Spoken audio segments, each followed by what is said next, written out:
ምን አይነት ህመም ነው ያለው? በሽተኛ ነው። ከዚህም በፊት ተናግሬያለሁ። የአብይ በሽታዎች ይታወቃል። ትልቁ የአብይ በሽታ ሳይኮፓት ነው። አብይ አህመድና የሚኒስትሮቹ ጭንቀት፣ እሱ ከሞተ እንጠፋለን። መረጃ ሰፋ አድርገን ይዘናል። ከ5 ኪሎ የተሰማው ዝግብ ምዕመናኑ በሊቃነ ጳጳሳቱ ላይ ተነስቷል። መረጃውን ሰፋ አድርገን ይዘናል። ማደሪያ የሌለው ሲገፋ የኖረ እርግጫ ለማየት ጎዳና አደረ። ድምፃዊ ታሪኩ ዲሽታጊና በትናንትናው ዕለት ለነበረው ፋይት የሰጠው ምላሽ፣ ይህንንም ጉዳይ ይዘናል።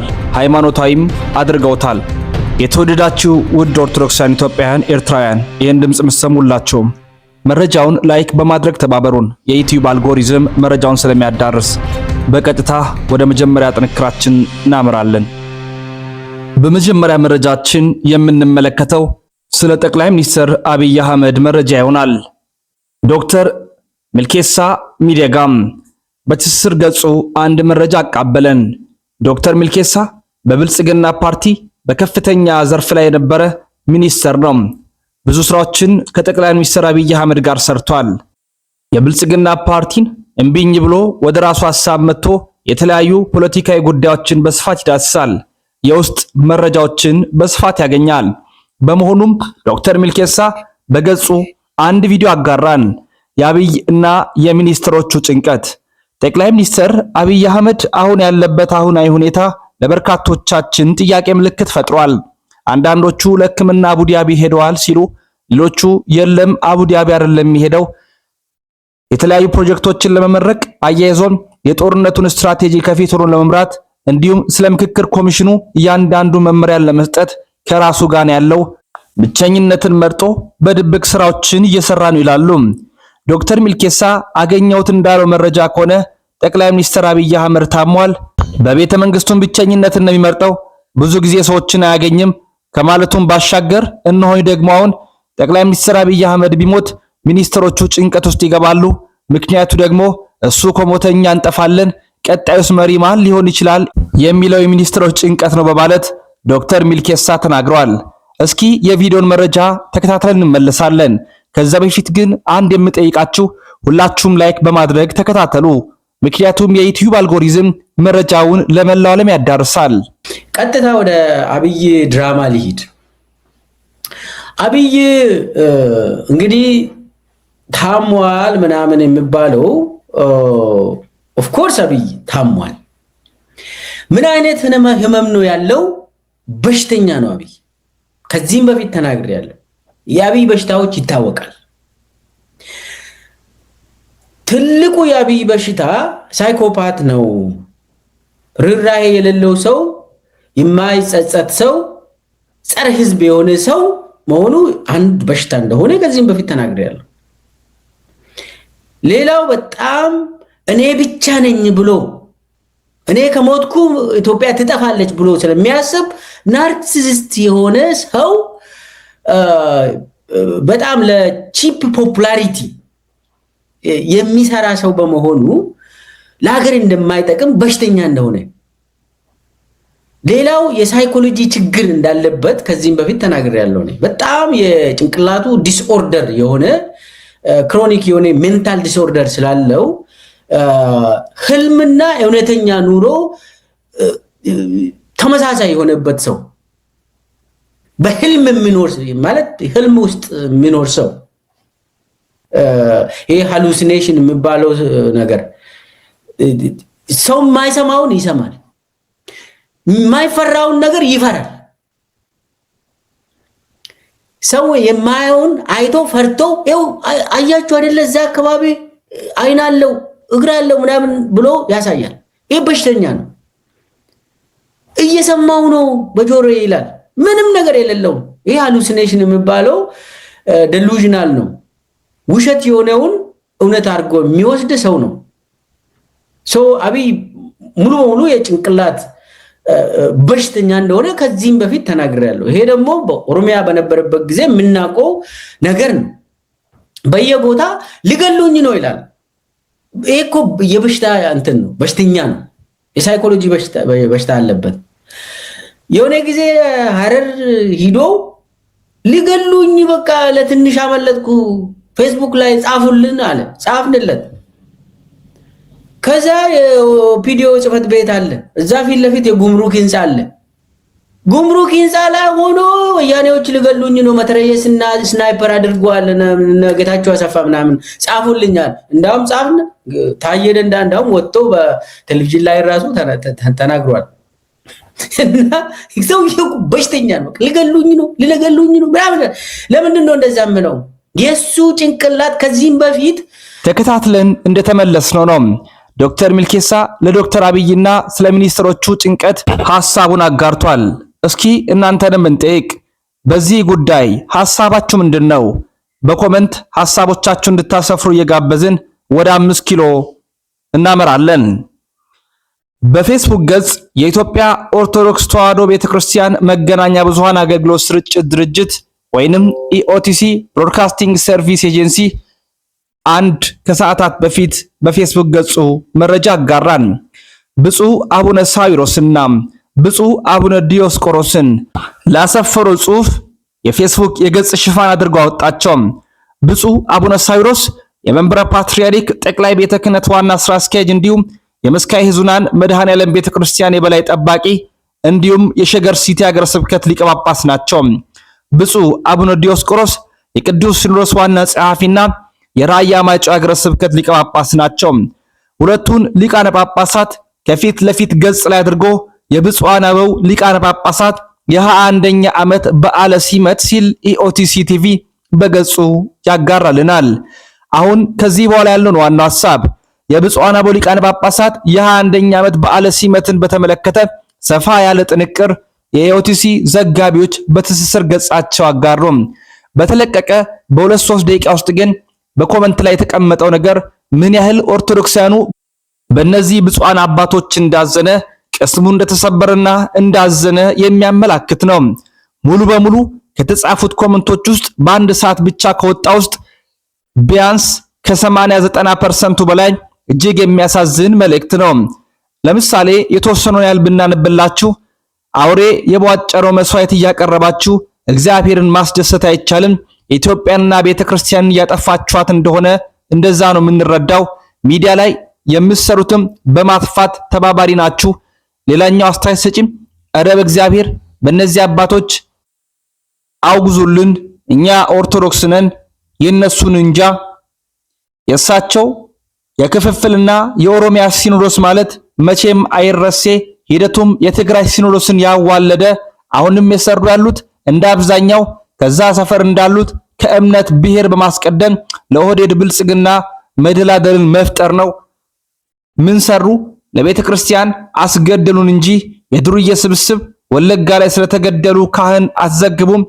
ሃፒ በርዝዴ ፖፕስ። አስገዳዮች የአይጥ ሹመት የኮታ ጳጳሳት ድሮስ ከኮታ ጳጳሳት ምን ይጠበቃል? በ21 ዓመት ምን ሰራችሁ ብላችሁ ጠይቁ። እግዚአብሔር አይፈርድባችሁም ወይ? ቆብ ለባሽ ዱርዬ ሁላ ምን ነው ያኔ ሳዊሮስ ባልተሾመብን በልቶ አስበላን። አካለ ወልድ የአስገዳዮች ነፍስ አባት ወየው ጉድ። የወለጋ ደም በረከቱ ይድረሳቸው። የፓትርያርክ በዓለ ሲመት ሲከበር ነው የምናውቀው። እንዴት ነው ነገሩ? ምንድነው ያለማመዳችሁን ያላችሁት ነው ወይንስ ፓትርያርክ ናቸው? ታይቶም ተሰምቶም የማይታወቅ ነገር ለሊቀ ጳጳስ በዓለ ሲመት ማክበር እንዴት ያለ ነው?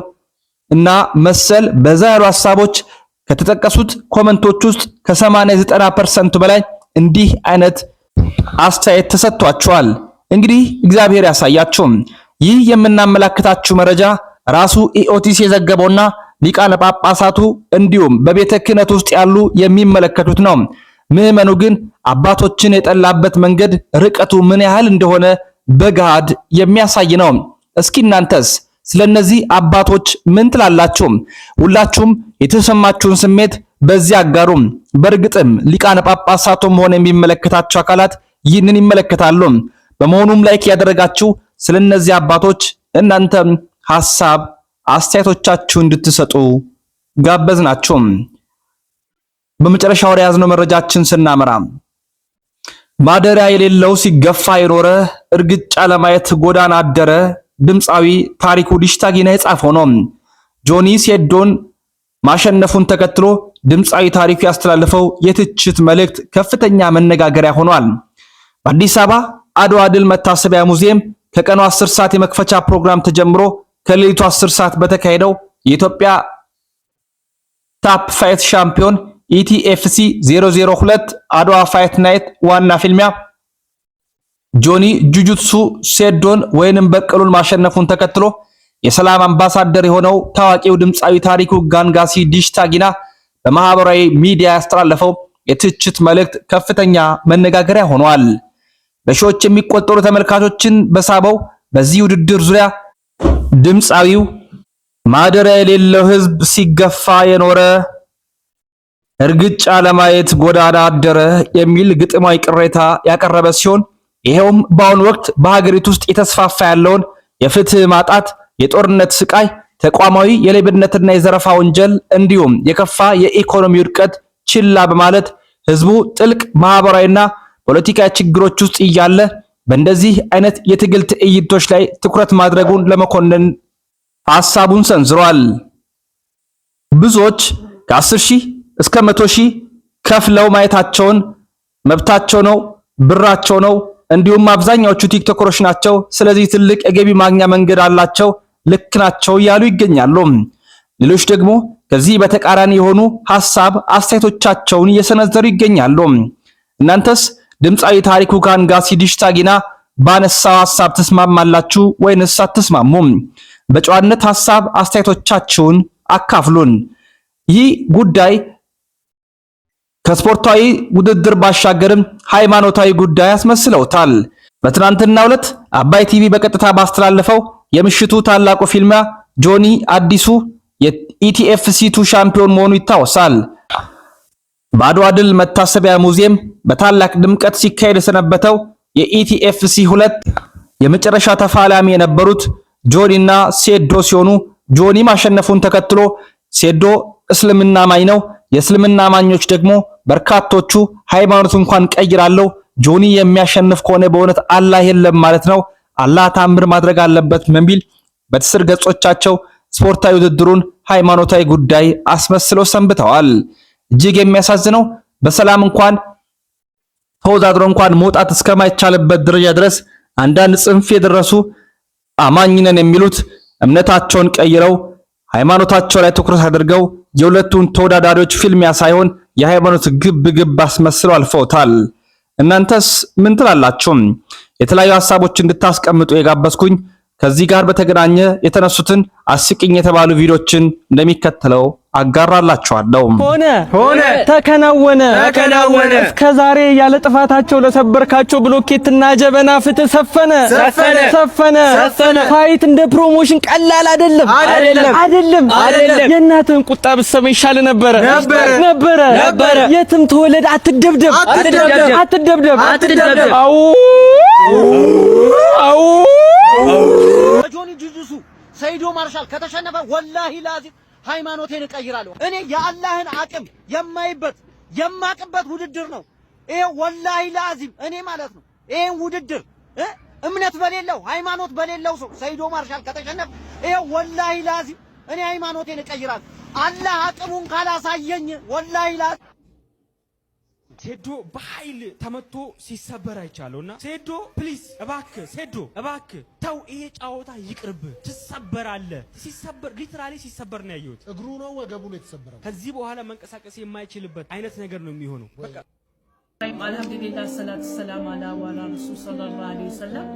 ሴዶን ቢስሚላህ አንደኝነት ያዝ፣ አሚን። ጀግናውንልን አላህ ያጀግንክ፣ አሚን። በአተል ኩርሲው ነበር፣ አሚን። በአንድ አተል ኩርሲ ወሙራ እንደምትለው አላህ ያድርገው፣ አሁን ይሁን፣ አላህ ይስማል፣ አሚን። አላሁመ ሰል ስንት ዙር ነው ያለን ብለህ ታስባለህ? መጀመሪያው ዙር ካለፈ እኔ ማርሻል አርት አቋርጣለሁ።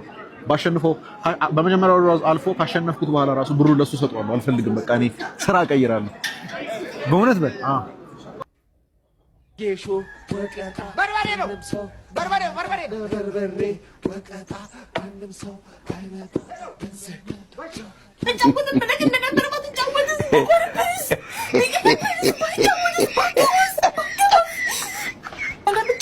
አንድ ነገር ብቻ ልበል